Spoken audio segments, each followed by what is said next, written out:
कि लिखा है कि प्रभु का दास यानी कि यहूदा बहुत कुछ जान चुका था आत्मिक तौर पे, आत्मिकता में, कि आत्मिक दुनिया में बड़ी गड़बड़ी चल रही है।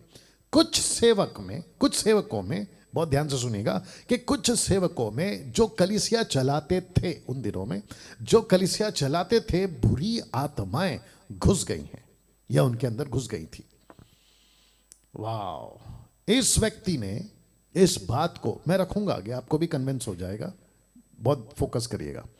इस व्यक्ति को पता चल चुका था कि जो सेवक पुरुष और स्त्री उन दिनों में जो सेवा करते थे, यीशु की बातों को सिखाते थे, उनके अंदर बुरी आत्माएं घुस गई हैं। और वो बुरी आत्माएं और उसका कनेक्शन किस किस से करता है, उन सबको एक एक करके आपके बीच में रखूंगा। पास्टर डैनियल, कैसे संभव है कि परमेश्वर के दासों में दुष्ट आत्मा घुस सकती है? बहुत ध्यान से सुनिएगा। सबसे पहली बात, जिस व्यक्ति का उद्धार हो गया है, जिस व्यक्ति ने परमेश्वर की आत्मा को स्वीकार कर लिया है, जिस व्यक्ति ने यीशु के वचनों पे चलने का पूरी तरह से समर्पण कर दिया है, उसको शैतान छू तक नहीं सकता। यह बात लाख टक्का की है, नहीं छू सकता।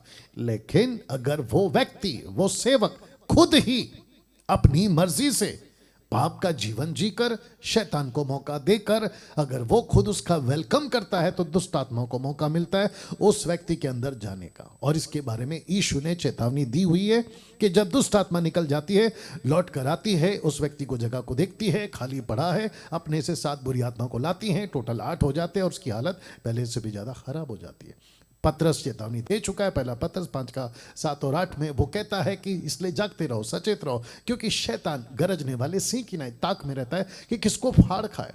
इन सब वचनों से हम वाकिफ है। पौलुस कहता है कि हम शैतान की युक्तियों से अनजान नहीं है। ऐसे कई वचन है जो मैं नहीं रख सकता, नहीं तो फिर 12 बज जाएंगे प्रचार करते करते, ठीक है ना।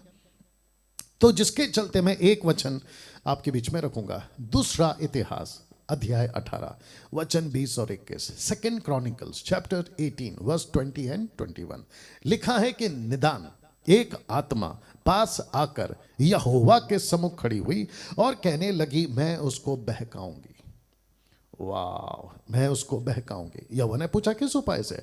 उसने कहा, मैं जाकर उसके नबियों में फेंट के उनसे झूठ बुलवाऊंगी।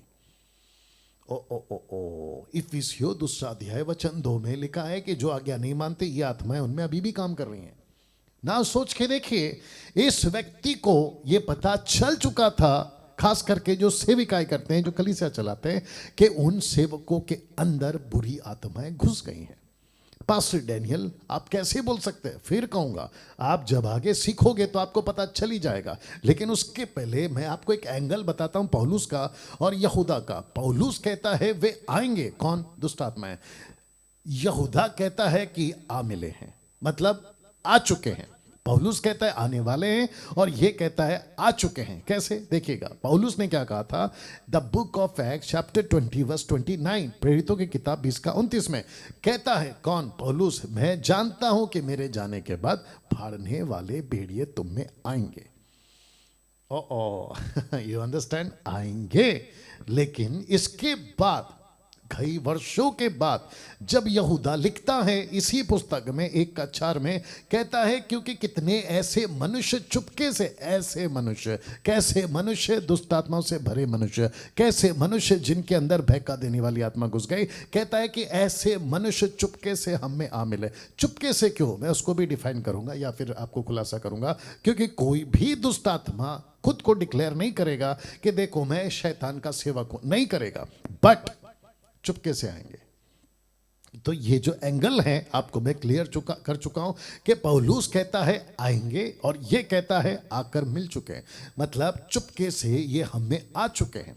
जब इसको आप सुन रहे हैं, बहुत ध्यान दीजिएगा, आप जब इसको सुन रहे हैं, मैं जब इसको प्रचार कर रहा हूं, तो सोच के देखिए कि मात्र 200 साल के अंदर इस पेंटिकॉस्टल कैरिस्मेटिक, जिसको खुद को कुछ लोग सो कॉल्ड अपने आप को सेवक कहते हैं, सोच के देखिए मात्र 200 साल के अंदर इस चुपके से घुसे हुए व्यक्ति ने, जिसके अंदर गलत स्पिरिट्स हैं, ये हैं तो इंसान, हड्डी मांस के इंसान पैदा होते हैं मरते हैं, पैदा होते हैं मरते हैं। इन 200 सालों के अंदर यीशु की शिक्षाओं में कितनी गड़बड़ी डाली है, जिसमें सबसे ज्यादा गड़बड़ है अन्य भाषा यानी कि जिब्रिश।